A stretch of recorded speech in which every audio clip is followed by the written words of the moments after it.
ሰላም ጤና ይስጥልን። የተወደዳችሁና የተከበራችሁ የጣና ቴሌቪዥን አድማጭ ተመልካቾቻችን እንደምን ዋላችሁ? ከጣና ቴሌቪዥን የመጋቢት 7 ቀን 2018 ዓ.ም የምሽት ጣና ዜናችን ተጀምሯል። ዜናዎቹን እየመራው አማራ ሰፋ አብሬያችሁ ቆያለሁ። በቅድሚያም አርዕስተ ዜናዎቹን እናስቀድም። የአማራ ፋኖ ተጋድሎ በድል ታጅቦ በቀጠለበት የበለሳው ውጊያ በርካታ የብልጽግና ሰራዊት እርምጃ ሲወሰድባቸው ፋኖም የብልጽግናውን ወታደራዊ ካምፕ ተቆጣጥሯል። የበለሳው ትንቅንቅ ሙሉ መረጃ በዜናችን የሚቀርብላችሁ ቀዳሚው መረጃችን ነው። ሸዋ ላይ የፋኖ ብርቱ ክንድ በብልጽግናው ካድሬዎች ላይ አርፎባቸዋል። የውሸት ሪፖርትና የፕሮፓጋንዳ ዘመቻን ብቻ የሚሸከመው የባዲን ካድሬ ተከሻ የፋኖ ክንድ ሲመታው ላይነሳ ወድቋል። የሰዓቱ ዜናችን የመራቤቴውን ድል በዝርዝር ያስደምጣችኋል። የብልጽግናው ሚኒስተርና የህወሓቱ ደብረጽዮን በጥቅሻ የተግባቡበትን መረጃ በዜናችን እናስደምጣችኋለን። ሁለቱ የቀድሞ ኢህአዴጎችና የአሁኖቹ ባላንጣዎች በምን ጉዳይ ሊስማሙ ቻሉ የሚለው ነጥብ መሰረታዊ ጥያቄ ነው። መልሱን ከዜናችን ታገኙታላችሁ። የወሎ ቤት አማራው ልዩ ተጋድሎ በዜናችን የሚደመጥ መረጃችን ነው። የአጼ ቴዎድሮስ ዕዝ ሰራዊት አሁናዊ ቁመናን አስመልክቶ ደግሞ የፋኖ መሪው ያስተላለፈው ወቅታዊ መልእክትም በዜናችን የሚደመጥ መረጃችን ነው። ተሰሙታላችሁ። አብዮት ልጇን ትበላለች እንዲሉ ኦህዴድ ብልጽግና እርስ በርሱ ወደ መበላላት የተሸጋገረ ይመስላል። በጅማ ዞን የተፈጠረውን ክስተት ሙሉ መረጃ በዜናችን እናስደምጣችኋለን። ሰዓቱ ሲደርስ ይቀርብላችኋል።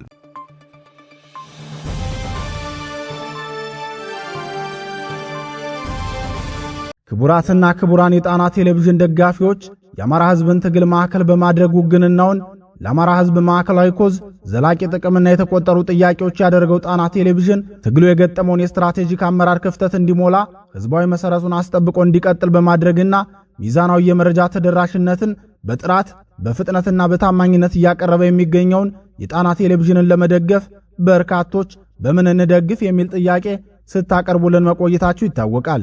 በመሆኑም በዜል +1 46 9866 54 44 በካሻፕ ጣና ቲቪ 2024 በፔይፓል ጣና ቴሌቪዥን 2024@gmail.com እንዲሁም በዶኔት ቦክሱ በኩል መደገፍ የምትችሉ መሆኑን ለማሳወቅ እንወዳለን።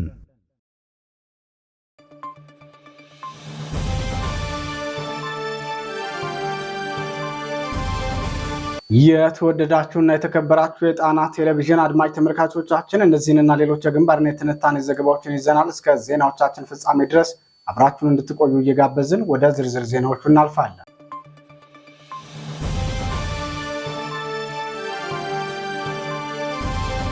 ወደ ቀዳሚው ዜናችን አመራን። የፋኖ ታላቅ ድል በበለሳ ቀጥሎ ውሏል። የአማራ ፋኖ ብሔራዊ ንቅናቄ ደጃዝማች በላይ ዘለቀ ዕዝ በበለሳ አውራጃ ጓላ ከተማ ታላቅ ድል የተቀዳጀበትን ተጋድሎ ማድረጉን አስታወቀ።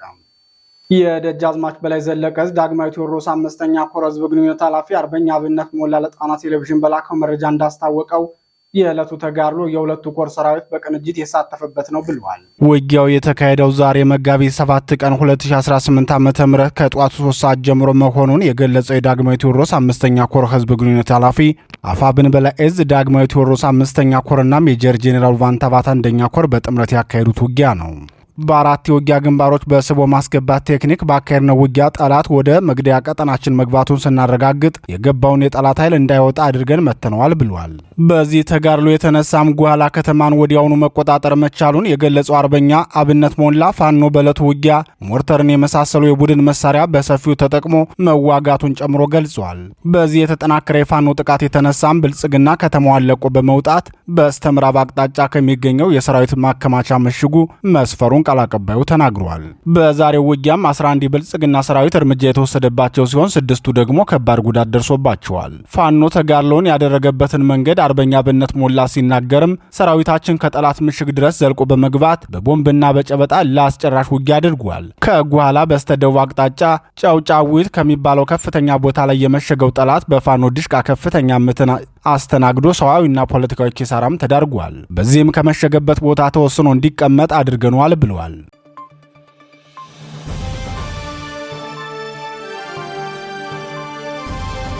ወደ ተከታዩ ዜናችን እናልፋለን። ፋኖ በብልጽግና ካድሬዎች ላይ እርምጃ ወሰደ። የአማራ ፋኖ ብሔራዊ ንቅናቄ ሸዋ ጠቅላይ ግዛት ዕዝ በሬማ ከተማ ዙሪያ ከፍተኛ ወታደራዊና ፖለቲካዊ ድል የተቀዳጀበትን እርምጃ መውሰዱን አስታወቀ።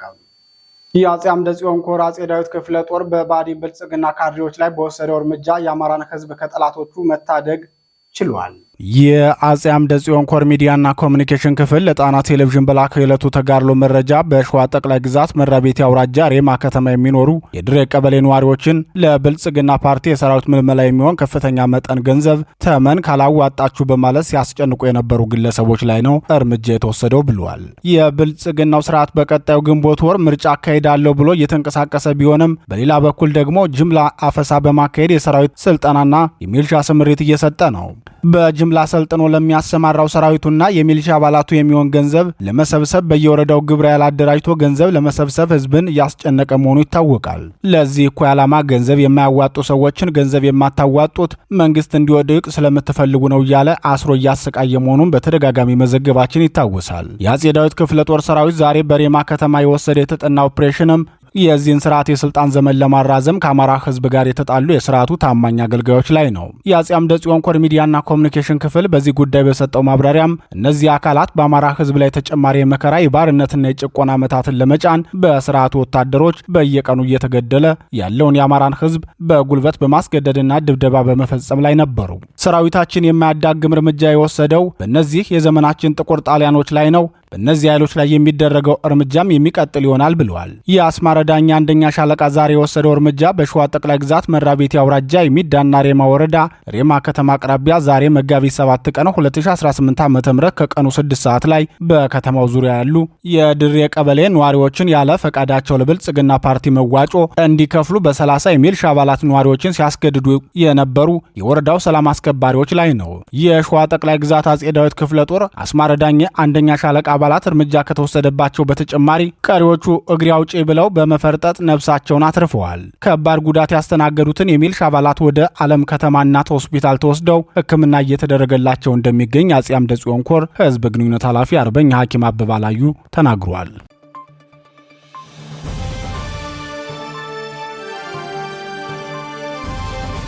ዜናዎቻችን ቀጥለዋል። የወልቃይትን አስተዳደር እንበትነዋለን። ሚኒስትሩ ከ1600 በላይ የአማራ ተወላጆች በተገደሉበት የማይካድራ ጅምላ ግድያ ላይ ቀጥተኛ ተሳታፊ የነበረው የሳምረ ቡድን አባላት በቅርቡ ለብልጽግናው መንግስት እጃቸውን ከሰጡ የአርሚ 70 አባላት ጋር ተቀላቅለው ወደ ኢትዮጵያ እንዲገቡ መደረጉ ይታወሳል። እነዚህን የማይካድራ ባለደሞች በተአድሶ ካምፕ ተገኝተው የጎበኙት የብልጽግናው ሚኒስትር አብርሃም በላይ ህወሓት መቀሌ ሆኖ የሚያሰራጨውን የወረራ መግለጫ እሳቸውም ደግመውታል። የሳምረ ቡድን አባላት በማይካድራ የቤት ለቤት ግድያ ከፈጸሙ በኋላ አብዛኞቹ ወደ ሱዳን በመሸሽ በስደተኞች መጠለያ ካምፕ ከስደተኞች ጋር መቀላቀላቸውን የተለያዩ መረጃዎች ይጠቁማሉ። በሱዳን የሚገኘው የህወሓቱ አርሚ 70 አባላት በከፊል ወደ ኢትዮጵያ እንደገቡና የተሃድሶ ስልጠና እንደተሰጣቸው የብልጽግናው ስርዓት ልሳናት እየዘገቡ ሲሆን ከዚህ በተጨማሪም ይፋዊ ባልሆነ መንገድ በማይካድራ ከተማ በተፈጸመው አስከፊ የማንነት ተኮር ግድያ ላይ ተሳትፎ የነበራቸውና በሱዳን መጠለያ ጣቢያዎች ሲኖሩ የነበሩ በርካታ ግለሰቦች ወደ ኢትዮጵያ እንዲገቡ መደረጉን የደህንነት ምንጮቻችን አረጋግጠዋል። እነዚህ የማይካድራ ባለደሞች በብልጽግናው የተሃድሶ ኮሚሽን አማካኝነት በዋሽ አርባ ጊዜያዊ የዲሞቢላይዜሽን ማዕከል የተሃድሶ ስልጠና ከወሰዱት የቀድሞ የአርሚ 70 ተዋጊዎች ጋር ተቀላቅለው መደበኛ ህይወት እንዲኖሩና ወደ ማህበረሰቡ እንዲቀላቀሉ የማድረግ ስራ መሰራቱንም ምንጮቻችን ተናግረዋል። በሱዳን የሚገኘው አርሚ 70 አሁንም ድረስ በርካታ ኃይሉን ይዞ በመንቀሳቀስ ላይ የሚገኝ ሲሆን አዛዡ ብርጋዴር ጄኔራል ሙዛይ ከብልጽግናው መንግስት ወደ ኢትዮጵያ እንዲገባ የተላከለትን ሽምግልና ወልቃይት ወደ ትግራይ ካልተመለሰና የተከዜ ዘብ ካልፈረሰ አልመለስም በሚል ሽምግልናውን ውድቅ ማድረጋቸውን ሞዓል ሚዲያ ዘግቧል። ይሁንና ለህወሓት ጦር ማጠናከሪያ በሚል ከታሳስና ጥር ወር ደሞዛቸው ላይ ከ75% በላይ መቀነሱን ተከትሎ በመቶዎች የሚቆጠሩ የአርሚ 70 አባላት ከሱዳን ብሔራዊ ጦር የሰጣቸውን የቡድን እና የነፍስ ወከፍ የጦር መሳሪያ በመሸጥ ከተመደቡበት የወታደራዊ ግዳጅ አምልጠው በካርቱምና ሌሎች የሱዳን ግዛቶች በኩል አድርገው ወደ ኢትዮጵያ በመግባት በአዋሽ አርባ የተሃድሶ ስልጠና ተሰጥቷቸው ወደ ማህበረሰቡ እንዲቀላቀሉ ተደርጓል። ወደ ኢትዮጵያ እንዲገቡ የተደረጉት የሳምረ ቡድን አባላት በማይካድራው የቤት ለቤት ጅምላ ግድያ ከፈጸሙ በኋላ ወደ ሱዳን በመሸሽ እንደ ሐሸባ፣ እንጉርጉር፣ ተነድባ፣ ግዴማና ስፈዋ ተብለው በሚጠሩ የስደተኛ ጣቢያዎች ለ5 ዓመታት ሲኖሩ እንደነበር ምንጮቻችን ጨምረው ገልጸዋል።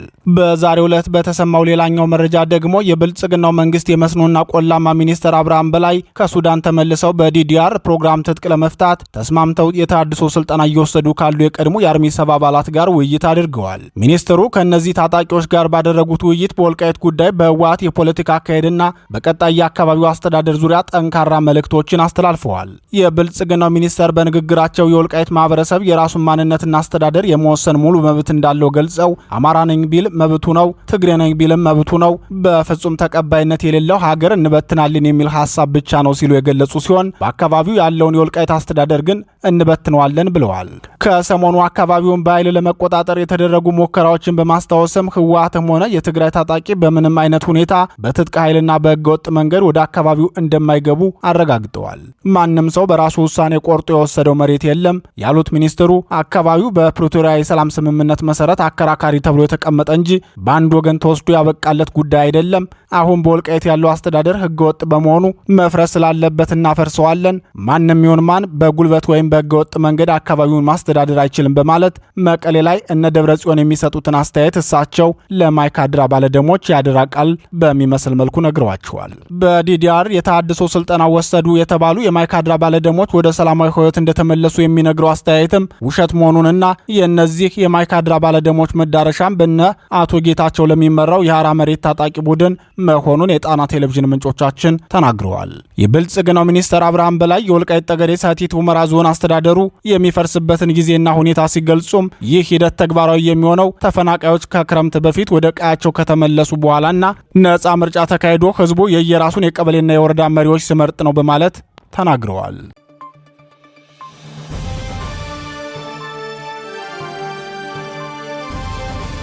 የተወደዳችሁና የተከበራችሁ የጣና ቴሌቪዥን አድማጭ ተመልካቾቻችን የመጋቢት 7 ቀን 2018 ዓ.ም የምሽት ጣና ዜናችን አሁንም እንደቀጠለ ነው።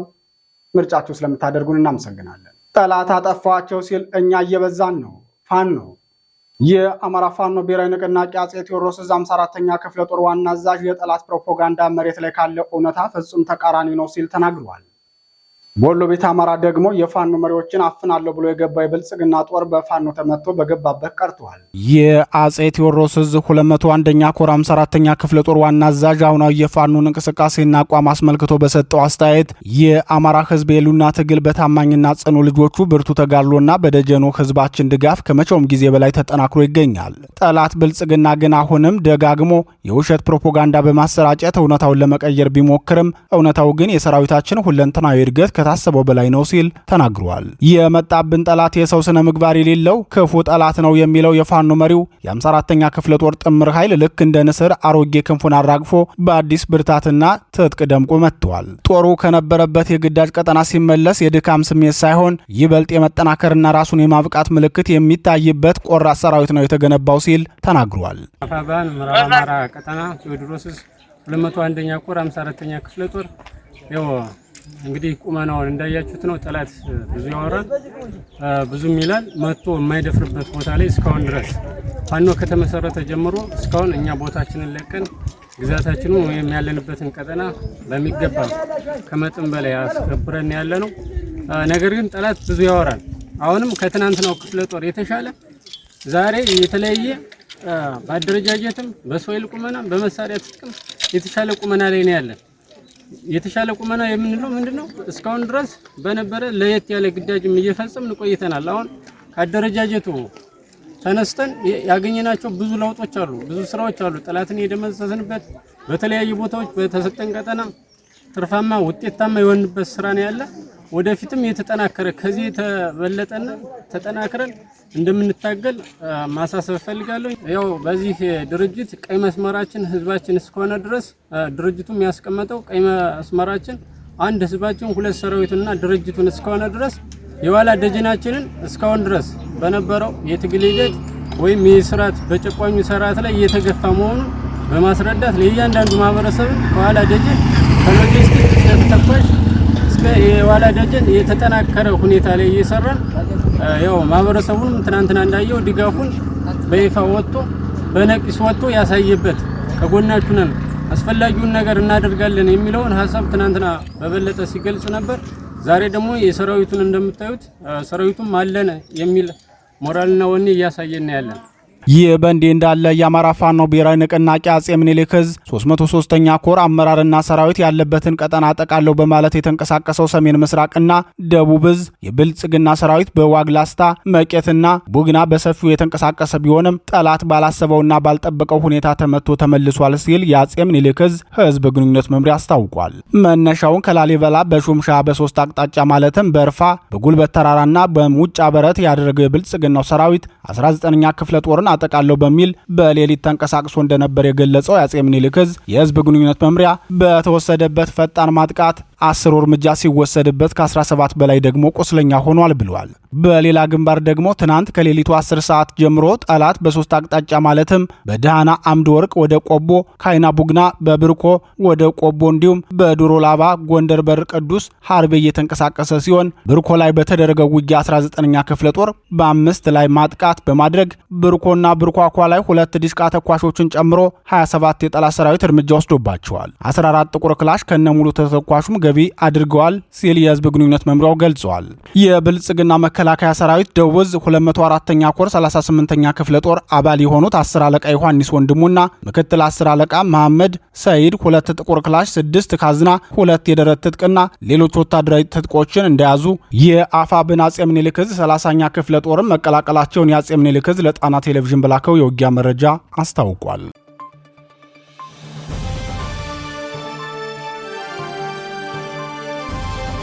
ወደ መጨረሻው ዜናችን እናልፋለን። የፖሊስ አዛዦቹ በኮንትሮባንድ ንግድ። የኦሮሚያ ክልል ፖሊስ አዛዦች በኮንትሮባንድ ንግድ ተጠርጥረው በጅምላ መታሰራቸው ተገለጸ። የቡናና የነዳጅ ኮንትሮባንድ ንግድ እያጧጧፉ የነበሩት የኦሮሚያ ክልል ጅማ ዞን የፖሊስ ኃላፊዎች መሆናቸው ታውቋል። በኦሮሚያ ክልል የጅማ ዞን ፖሊስ አዛዥ ረዳት ኮሚሽነር አለሙ ታደሰና የጅማ ከተማ ፖሊስ አዛዥ ኮማንደር ዘላለም አበራ በህገወጥ የነዳጅና የቡና ንግድ ዝውውር ተጠርጥረው በቁጥጥር ስር መዋላቸውን የዘገበው ዋዜማ ነው።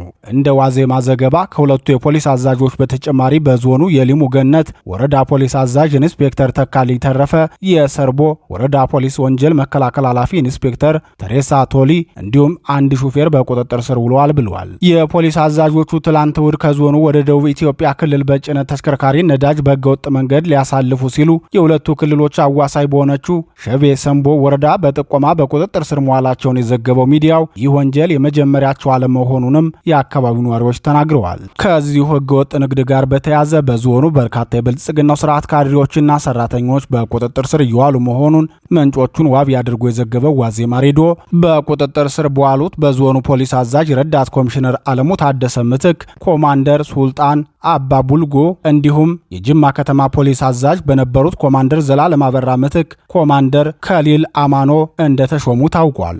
እነዚህ የተጠቀሱት የፖሊስ አዛዦችን ጨምሮ ሌሎች የኦህዴድ ብልጽግና የፖለቲካና የጸጥታው ዘርፍ ካድሬዎች በጅማ ዞን የሚኖሩ የአማራ ተወላጆችን በማሳደድ ያመረቱትን ቡና መዝረፋቸውን ጣና ቴሌቪዥን በተከታታይ መዘገባችን ይታወሳል። በወቅቱ ማስተያየት ሰጪዎች ስለ ጅምላ ማሳደዱና ማፈናቀሉ በሰጡት አስተያየት ወንጀሉ የሚፈጸመው በዞኑና በክልሉ የፖሊስ አዛዦች መሪነት ነው፣ ዓላማውም ዓመቱ ሙሉ ደክመን ያመረትነውን የቡና ምርት ለመዝረፍ ነው ሲሉ መናገራቸው አይዘነጋም። እንደ ዋዜማ ሬዲዮ ዘገባ ትናንት በጅምላ ተይዘው የታሰሩት የጅማ ዞንና የተለያዩ ወረዳዎች የፖሊስ አዛዦች አስቀድመው በአማራ ሕዝብ ላይ የዘረፉትን የቡና ምርት በኮንትሮባንድ ንግድ ለመሸጥ እየተዘጋጁ በነበረበት ወቅት ነው። ፖሊሶቹ በኮንትሮባንድ ሊሸጡ ሲሉ የተያዘውን ቡና አስመልክቶ የዞኑ አስተዳደር ምን እንደወሰነ ግን ሚዲያው አልዘገበም። ጣና ቴሌቪዥንም ለማረጋገጥ ያደረገው ማጣራት አልተሳካም።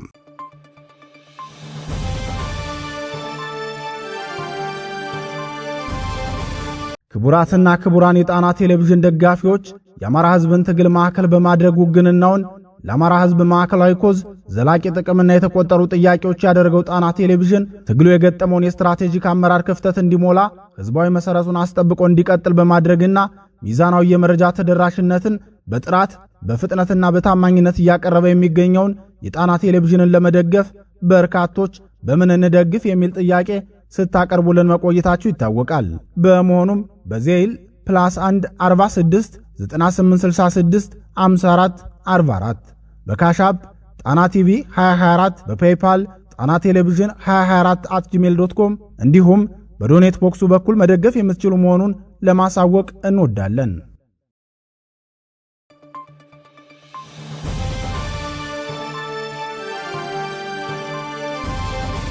የተወደዳችሁና የተከበራችሁ የጣና ቴሌቪዥን አድማጭ ተመልካቾቻችን የመጋቢት 7 ቀን 2018 ዓ.ም የምሽት ጣና ዜናችን የተከታተላችሁትን ይመስል ነበር። ዜናዎቹን እየመራው አማራ ሰፋ አብሬያችሁ ቆየው። የጣና ቴሌቪዥንን የዩቲዩብ ቻናል አማራጭ ሰብስክራይብ በማድረግ በቋሚነት ወዳጅ እንድትሆኑ እንጠይቃለን። ጤና ይስጥልን።